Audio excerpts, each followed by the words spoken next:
सोलापूर शहरातून बेपत्ता झालेली मुली, पुरुष आणि महिलांच्या शोधासाठी सोलापूर शहर पोलिसांकडून ऑपरेशन मुस्कान ही विशेष मोहीम 1 डिसेंबर ते 31 डिसेंबरपर्यंत राबवण्यात येते।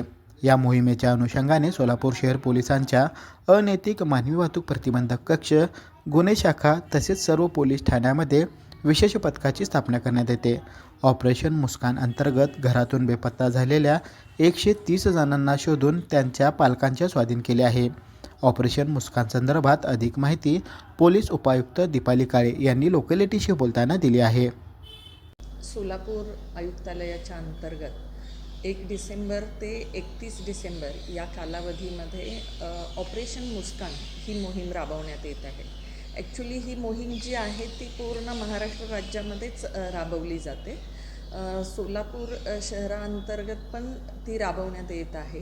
ऑपरेशन मुस्कान या मोहीमचा उद्देश हा आहे की ज्या लहान मुलं आहेत, मग त्याच्यामध्ये मुलं असतील किंवा मुली असतील, आणि त्याचबरोबर ज्या महिला आहेत, ज्या महिला मिसिंग झालेल्या आहेत किंवा बेपत्ता झालेल्या आहेत, म्हणजे त्याच्यामध्ये घरातून न सांगता त्या काही निघून गेलेल्या असतात, काही हरवलेली असतात किंवा काहींचं अपहरण झालेलं असतं। असे जे मिसिंग किंवा ज्यांच्यामध्ये गुन्हे दाखल झालेले आहेत अपहरणाचे, अशी जी लहान मुलं, मुली आणि महिला यांचा शोध घेणं आणि त्यांचा शोध घेतल्यानंतर ती जी मुलं आहेत ती त्यांच्या पालकांच्या ताब्यात देणं, आणि ती मुलं जेव्हा आपण पालकांच्या ताब्यामध्ये देतो तेव्हा त्या पालकांच्या चेहऱ्यावर येणारं जे हसू आहे किंवा जे आनंद आहे त्यालाच मुस्कान म्हटलेलं आहे। किंवा ती मुलं जेव्हा आपल्या पालकांना भेटतात तेव्हा त्यांचा जो होणारा आनंद आहे आणि त्यांचा जो हास्य आहे त्याच्या अनुषंगाने ही ऑपरेशन मुस्कान मोहीम आहे। तर ही या मोहिमेसाठी आपण जी म्हणजे आयुक्तालयामध्ये आमची AHTU ब्रँच आहे, तर ती ब्रँचमध्ये 1 PI आहेत, त्याच्यामध्ये 10 कर्मचारी आहेत, प्लस प्रत्येक पोलीस स्टेशनला आपण 1 टीम नेमलेली आहे, त्याच्यामध्ये 1 अधिकारी आणि 3 कॉन्स्टेबल आहेत। आणि हे स्पेशल ड्राईव्ह घेतला जातो आणि याच्यामध्ये फक्त जे काही हे मुलं अपहरण झालेले आहेत किंवा जे काही मिसिंग झालेले आहेत यांच्यावरच फोकस केला जातो आणि त्यांचा शोध घेतला जातो। या अंतर्गत आता 1 डिसेंबरपासून जवळजवळ 10 डिसेंबरपर्यंत सोलापूर आयुक्तालयामध्ये 130 जणांना आपण या ठिकाणी शोध घेतलेला आहे, 130 जणांचा।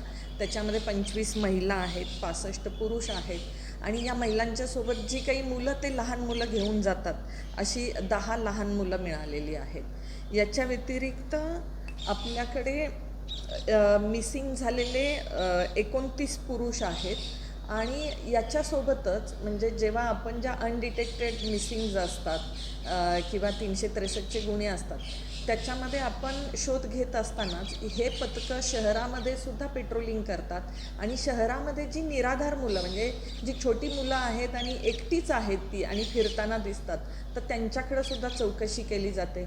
ज्याच्यामध्ये काही भिक्षा मागणारी मुलं असतात, मग त्यांना बालकल्याण समितीसमोर हजर केलं जातं आणि मग त्यांना बालगृहामध्ये ठेवलं जातं। अशी आपण 65 म्हणजे बालकांना ताब्यात घेतलेलं आहे आणि बालगृहामध्ये दिलेलं आहे।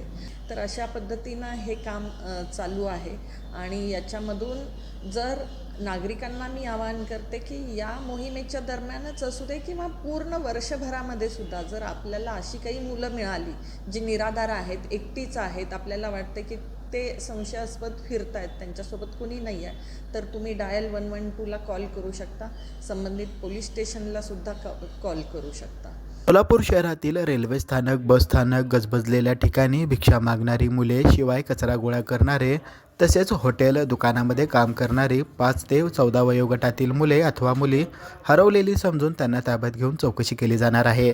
बालकल्याण समितीकडे हजर करून शहानिशा केली जाईल, त्यानंतर पालकांच्या स्वाधीन केले जाणार असल्याचे पोलीस उपायुक्त दीपाली काळे यांनी स्पष्ट केले आहे।